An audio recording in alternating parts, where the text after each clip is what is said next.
Well, folks, I've got Daytona Mike on the phone as advertised. He's calling in from the East Coast. He's been on the trail, on the Appalachia Trail. He's working in a hostel, and I was going to blow him off tonight and push him off to next week until he told me who was staying at the hostel there tonight. Daytona Mike has experienced the trail, the Appalachia Trail, for 1,000 miles this year, and unfortunately, the folks that were still southbound, out of luck after Hurricane Helene, and I'm sure that a lot of those areas are going to be closed for a long time. Mike, are you there? Hey, I'm here, Uncle Tim. How's it going? You know, it's going really good here. I want to mention that I'm very appreciative of you, your donation to the Hurricane Fund. That was super of you. People are crawling out of the woodwork to help. That was very nice. I appreciate that a lot. And you're seeing things firsthand. The damage out there, and it's so horrific, but we're doing something great here. The Uncle Tim fund going to Samaritan's Purse is now over $7,100, and I'm very, very thankful for that. It's really incredible, the good people out there. That's how it's going for me. How's it going for you? Hey, it's going good. It looks like the Blue Ridge Parkway will be opening up pretty soon here in this area. So that'll be a good thing, and we still have plenty of hikers up in this area, really all the way down to Roanoke. But yeah, they keep coming through. I've had brought some down to the Triple Crown area of McAfee Knob, Tinker Cliffs, and Dragon Tooth, and all the way up to the Shenandoahs, and there's been a pretty steady flow of hikers coming through the hostel, both here in the Glasgow location as well as up in the Shenandoahs, up at the Waynesboro location too. So yeah, it's going really well. That's really cool. I'm interested in what your weather's like right now. We are experiencing really warm temperatures. It's going to be about 85 or higher tomorrow. Things are going to cool off, and we're going to get a little bit of frost next week. What's it like there? Remind people where you are, the hostel, and where it's located.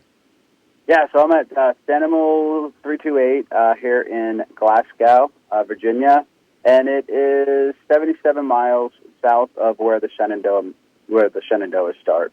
All right, and is it raining? No, it's not raining right now. It does get pretty chilly in the late evening and into the early hours of the morning, but it warms up nicely during the day. And as soon as the atmospheric pressure changes, the clouds lift away, and the fog goes away and everything. So, yeah. But I mean, generally, it's great hiking weather, wouldn't you say? Yeah. Great hiking weather. Because you're going to warm up, at least 15 degrees when you've got your gear and you're hiking those trails. So you've got a special guest with you. I just heard your special guest. Yeah, I have a special guest here, and we're glad that she's here. And her trail name is Castaway, and she spent some time up in the 100-mile wilderness. But yeah, I'll let her tell you her story, but I'm just honored to be sitting here with her tonight. Castaway, are you there? I am. How are you? I am great. First of all, what's your real name? My real name is Linda Maccabee, Macabee. And you are from? Ohio. I'm currently living near Cleveland, Ohio.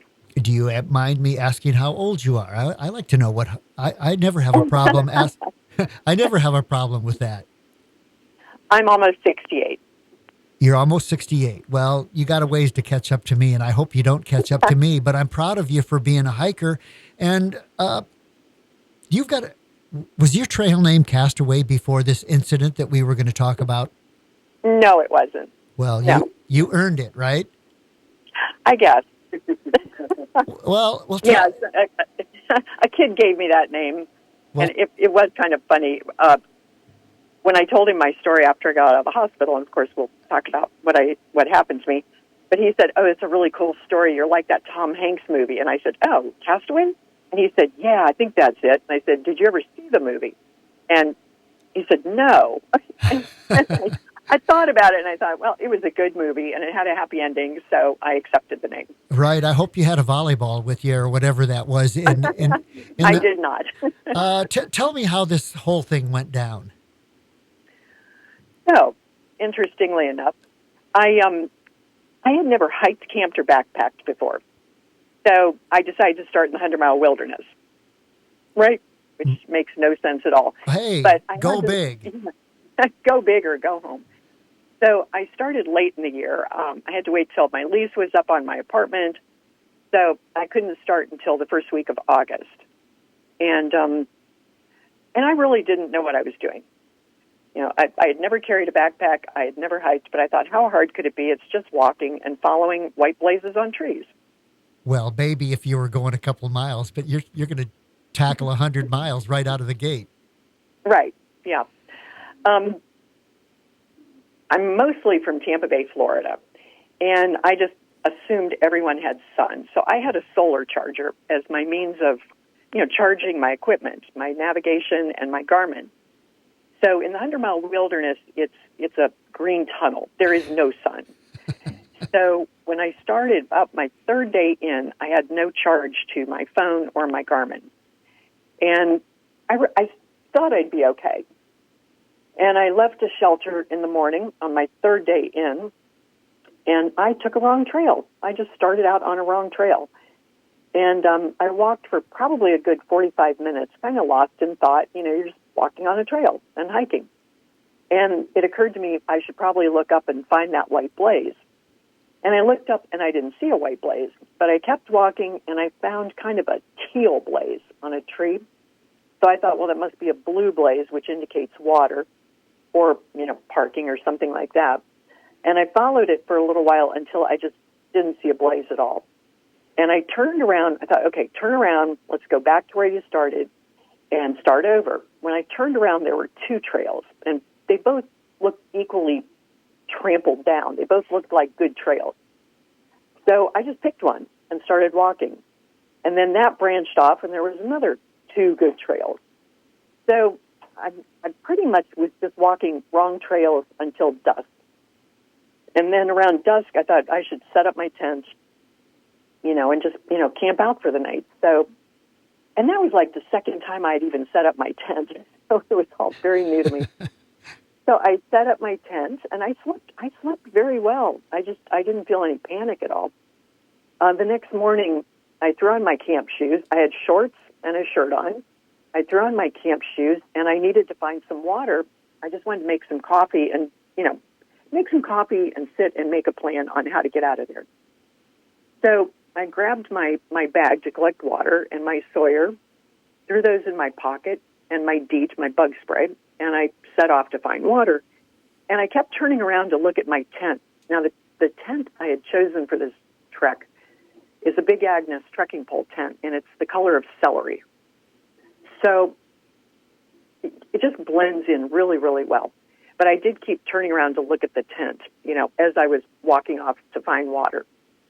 I eventually found water and had to walk a little ways on the stream till I could get to it. And I got some water and filtered it and sat down. I drank some, and I'm like, okay, now where's my tent? And that was when I panicked a little bit. That's when I started really berating myself because I could not find my tent. And it was kind of like, for a few minutes, that squirrel in the road, just running back and forth, back and forth, back and forth, trying to find my tent. And I couldn't find it. It was gone. Wow. So, yeah. I found some big boulders, and I climbed up those. There were roots over the boulders. So I just kind of pulled myself up to the top of the boulders to see if I could find my tent from the top of these boulders. And I couldn't. I couldn't see my tent. All I could see was the tops of conifers.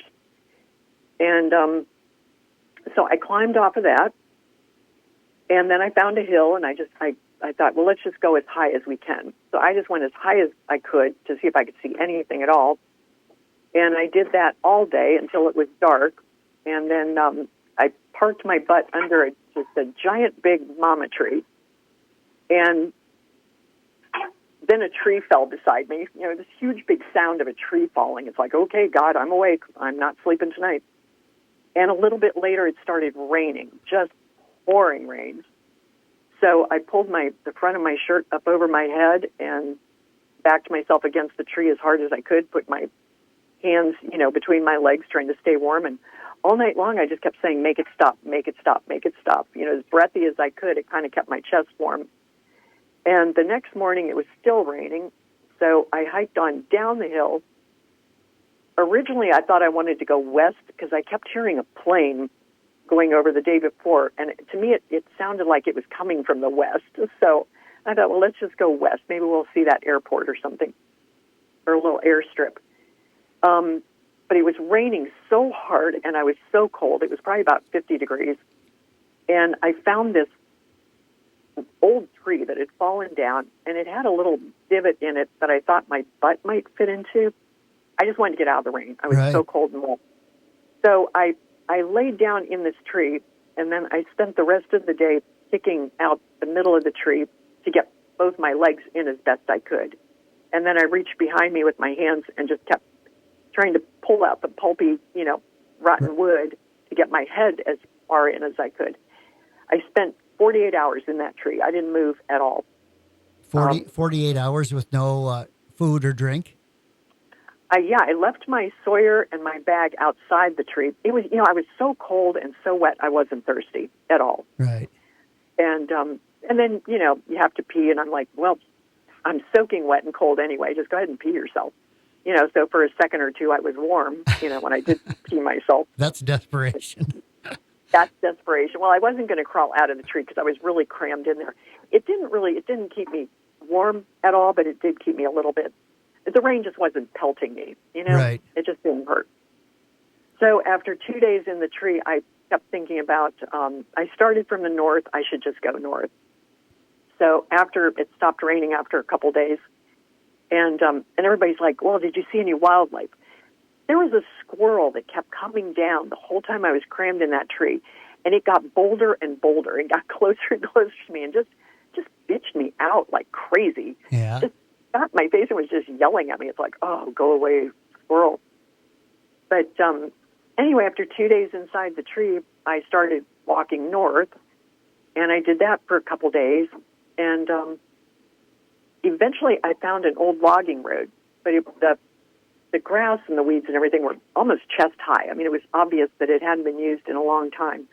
But I walked on that for a couple days, and then all of a sudden on my 9th day out there, and I was starting to get a little bit worried on the 9th day because I hadn't had anything to eat. Well, weren't you in a full-blown panic at any point? No, I wasn't. I really wasn't. And I don't know why. I really don't know why.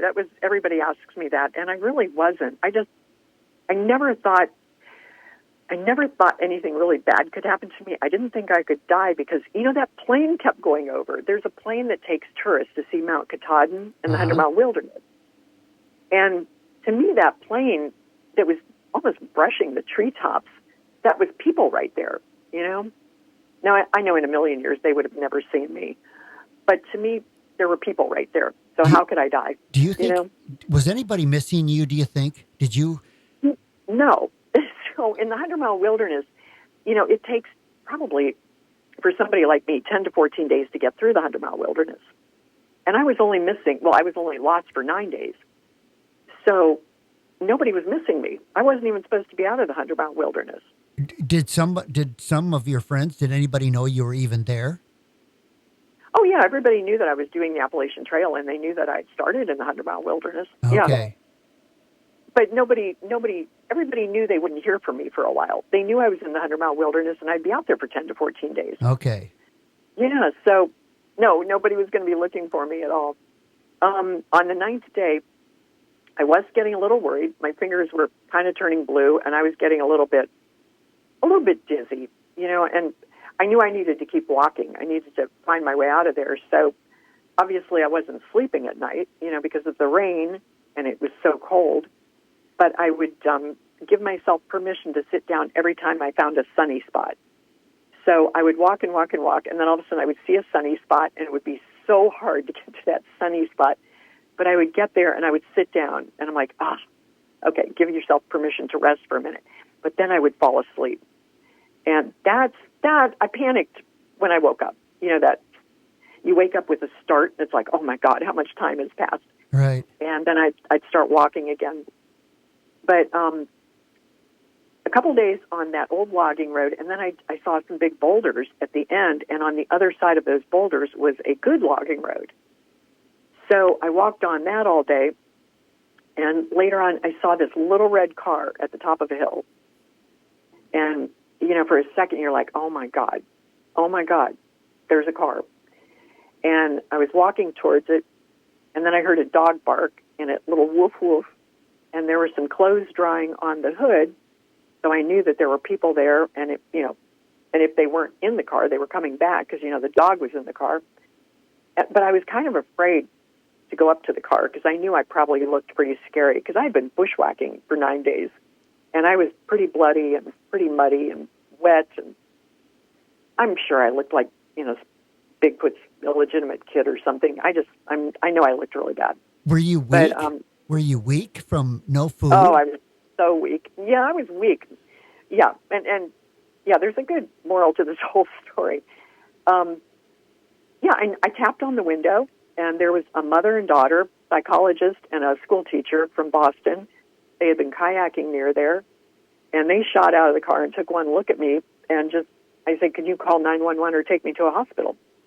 And they just, this mom and daughter just literally stripped my wet clothes off, put warm clothes on me, gave me a banana. I started crying. I did start crying a little bit, and they put me in the car. And honestly, I didn't think I was going to die until she started driving to the hospital. And they called the hospital also when we were on our way there. Like I said, I must have looked probably a lot worse than I was, but she was running red lights and stop signs. Wow, yeah. She scared me more than my whole 9 days out in the wilderness. But so the one takeaway from this whole thing, I never felt hungry. And I just think that that's one of the best lessons is, that really bad things can be happening to you and there's no food. And you think, oh, that's got to be really painful that you're hungry. I never felt hungry. I started to feel weak, but I never really felt, hungry. You must have been dehydrated.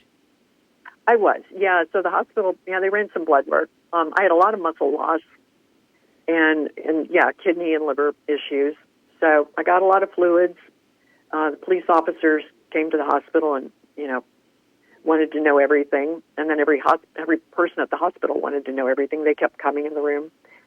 I did ask for something to eat after I'd been there a couple hours. And they brought me in Cheerios and dry white toast. And I just looked at it. I'm like, okay, I'm starving to death, but I'm not that hungry. I ate it, but only to be polite. So, anyway. But, then I went back. I had to go to the hospital. They wanted me to have my blood work done a couple weeks later. This was on a Friday, and I asked the doctor if I could get back out on the trail Monday, if I'd be okay by Monday. And she's so funny. She's like, you only have 2 kidneys. I'm like, yeah, but I got 2, So I wound up, I had lost all my gear, so my tent, my backpack, my food, my Garmin, my phone, sleeping bag, sleeping pad, everything. Everything was out in the 100-mile wilderness, God knows where. So I had to order, some new things, and I just got some cheap, crappy gear, and I got back out about 2 weeks later and just kept going. So I made it from Maine to Harper's Ferry in December, and I slipped off a mountain and tore the meniscus in my knee, had surgery in February, not a real big deal. Tried to do the Buckeye Trail in Ohio, got about 300 miles on that. It was just terrible. So I came back out here to the AT about a month ago. So, but yeah, it was an experience. I think if nothing else, I went in there with a very cavalier attitude, and I came out very humbled. I want to go back. But you know what they say. There's nothing like a good sufferfest, and that was pretty much an ultimate. I think you handled it pretty well. How much longer do you think you could have, if you wouldn't have run into that car, how much longer do you think you could have lasted? That's hard to say. I think probably a little while longer. None of your gear? You know, Nobody ever found any of your gear? No, a couple hikers went out there to try to find it. One kid took an extra 3 days worth of food when he was doing the 100, and he was just determined to find it. You know, because I told him which trail behind the Rainbow Shelter I had taken, so he was going to try that trail and just see if he could find it. But you know, when you think about, I don't know if you've heard the story of Inchworm. Have you heard? Okay. Remind me. Yeah, Inchworm was exactly she was 67. She was a retired Army nurse and just evidently a wonderful person, but with a terrible sense of direction. And she got lost in the 100-mile, and she did kind of what you're supposed to do. You're supposed to stay put, you know, so people can find you. She stayed in her tent for 26 days writing letters to her family before she passed away. I do know that story. Yes. Yeah. I thought about her a lot. Didn't it take a long time for someone to find her? 2 years. That's what I thought. Yeah. Missing for a couple of years. Yeah, a surveyor accidentally found her skull, obviously accidentally, and her tent then was nearby, and the rest of her body was still in her sleeping bag, which is just so tragic. Yeah, they found all the letters to her family. Ugh. I can't believe she stayed put until she died. Well, that's what they tell you to do. Yeah, I remember the story, you know, missing. Everybody wanted a little closure there. Remind me again, excuse me for forget. All I can think about is your trail name. Your real name is? Linda. Linda. Yeah. You said you were from Tampa. Do you have family there that just went through that hurricane? No, all my friends are there, though. I've talked to a couple of them today, and they're fine. Okay, well, you had to get, no phone, no nothing. I can't believe somebody hasn't found some of that. But I do know about getting turned around. I did get lost just briefly in the middle of the night in the Grand Canyon and in the dark, and that was a little scary. I just had to sit down and say, now, come on. There's only so many trails. I just didn't want to walk off the edge. And I had a little panic in the dark, but I did get lost in a 100-mile race out at the Western States 100 because they marked not only the runner's trail, but the horse race, which was earlier in the week before, in the same colors, and nobody was around. And we just took the turn, same color blazes, and wound up spending the night freezing to death on the American down on the American River. Finally, some people did find us, build a big fire. Wow. We weren't the only ones lost. There were probably at least a dozen people lost at that time. But I know it's a scary feeling. I can't believe you handled it as well as you did. Honestly, I was never afraid. Which, I don't know. Maybe I sometimes think there might be something wrong with me. Well, but no, I was never afraid. I really wasn't. I berated myself more than anything. I'm like, you're an idiot. Why did you do it like this? You know, why weren't you better prepared? Why didn't you have a better charger for your phone? I mean, I'm just thinking about all these stupid things. I thought it would be easier. I used to do trail races in Tampa. Yeah. And, you know, I'm familiar with, I guess, running in the woods. So it wasn't scary to me to be out there or anything. I never panicked. Yeah, it sounds like those people thought you looked pretty scary, though, after 9 days. So the look on their face scared me. Yeah. So what's your plan now? You're at the hostel tonight. Are you going to be there for a while? I'm going home. I'm really tired. You're done. Well, for right now. Yeah, Hurricane Helene really messed things up last week or whenever that came through. I was standing on the Blue Ridge Parkway holding on to a tree, you know, trying not to get blown away. It's like the wind and the rain. I'm like, no, this is now that's bringing back bad memories of the 100-mile wilderness, you know, just getting rained on and wet. But next spring, I would like to go do the 100-mile wilderness by myself. I want to wear a cape. I want to have a little plastic sword. And, you know, my cape has to have a big C on it. That's right. And I want somebody to hold a fan so my hair blows back, you know, so I look really like a superhero. And I'm going to go back into the 100. She's not going to try to kill me again. Linda, I think you're pretty lucky, and I'm so lucky. That's quite a story. And remind me again, where's home? Ohio, near Okay. Cleveland, Ohio. You're ready to kick back for a little while. What a story! You're I'm lucky. tired. Yeah, I'm just You're tired lucky. right now. You're I'm so lucky. so well. I really appreciate you sharing the story with us. I can't believe you did as well as you did for 9 days having nothing. I mean, just the cold would do it for me. The cold and the rain pretty Right. much did it for me too. Yeah, Yeah. I can't tolerate it now for some reason. This morning I woke up and it was so cold, and I went, nope, that's it. It's getting cold. I got to go home. So. Well, Daytona Mike will make you some really good pancakes in the morning, or some eggs or something. I know he will do that. Are you going to stay Yes, there at he least? does. Are you there at least for tonight? Oh, yeah. I might be here till Saturday, till I can get a flight out. Mhm. Okay. Well, I appreciate you sharing your story, Linda. Thank you. Thank you. That's quite a story, and I would have pegged you. I would have pegged you for a young hiker to do that well. Not saying you're old, but 67 is different than 28. Yes, it is. Yes. Amen. All right. Well, thanks so much. I recorded this. I'll post it up on Okay. YouTube. You can go to, in a couple of days, you'll be able to just type WQUD into YouTube and see. I better get your last name again. Linda.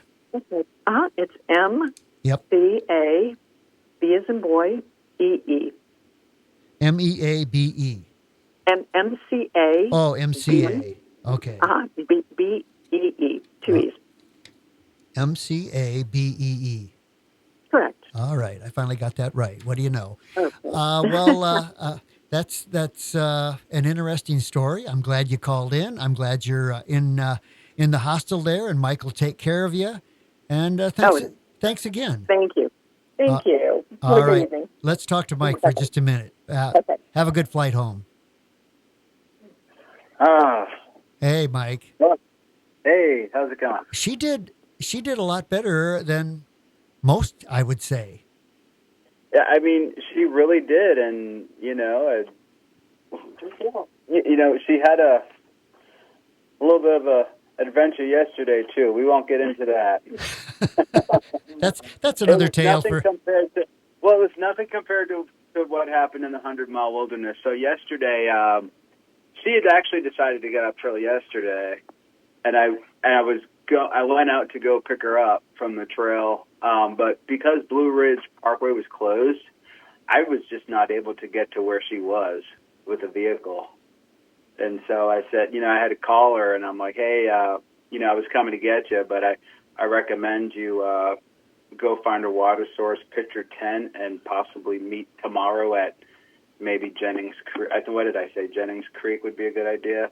But then, yeah, she met somewhere else close to that area, so it was kind of like one of those things. But, yeah, with that Blue Ridge Parkway being closed, it's just hard to get to. And there, she didn't do anything wrong or anything like that. It was just I just couldn't get to her because of that parkway. I think the title of her book is going to be, what could it be? Deals with God. What'd she say? or maybe, I don't know, 9 days? I made a lot of deals with God. Deals with God? I made a lot of deals with God. Oh, I bet you did make a lot of deals. Well, thanks for calling in. We'll check in again with you next week, but it's going to be hard to top that story. Yeah, I don't know. Uncle Tim. I think that one might be the winner chicken dinner. Not a good way to lose weight.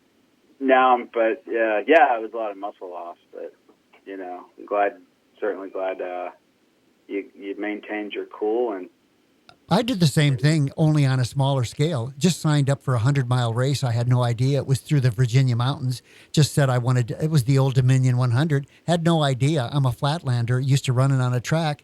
And let's just go do a 100-miler and don't even check it out that it's through rivers and over mountains. Oh yeah, there's like no comparison. I mean, when you calculate your mileage that you would do in a road versus trail, it's a big difference. Well, I'm going to dedicate this next song to Linda and to all the other hikers out there struggling along. Hey, thanks again for calling in, Daytona Mike and Linda, or should I say Castaway? Castaway. Cast away. All right. Well, thanks again and have a great evening. All right, Uncle Tim. We'll talk to you next week. All right. See you now. Yeah, see ya. All right. Bye-bye.